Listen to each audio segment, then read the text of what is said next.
சின்ன வயசுல இருந்தே சிவப்பு கலர் பார்த்தா மாடு மட்டும், சிவப்பு கலர் ட்ரெஸ் போட்டா மாடு மட்டும் சொல்லி கேள்விப்பட்டிருக்கேன். ஆனா மாட்டுக்கு சிவப்பு கலர் கண்ணுக்கே தெரியாதான்.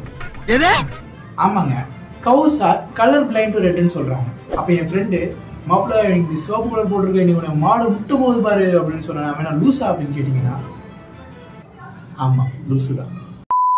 இந்த புல் ஃபைட்டிங் கேம்ல நான் பார்த்திருக்கேன், மாடு சும்மா மோட்டத்தனமா வந்து அந்த சிவப்பு கலர் துணி போய் முட்டுமே அப்படின்னு கேட்டீங்கன்னா அந்த இடத்துல அவர் சிவப்பு கலர் துணி இல்லை, எந்த கலர் துணி வச்சிருந்தாலும் மாடு முட்டை தான் செஞ்சிருக்கும்.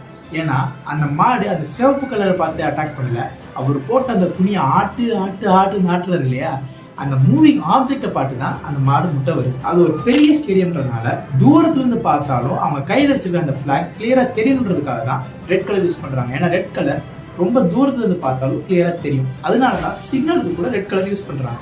ஆக மாடு ஆஃப் த ஸ்டோரி இஸ், மாடு மோட்டத்தனமா இருந்துச்சுன்னா நீங்க சிவப்பு கலர் போட்டுக்கணும்னு அவசியம் இல்லை, நீங்க சட்டையா போனாலும் மாடு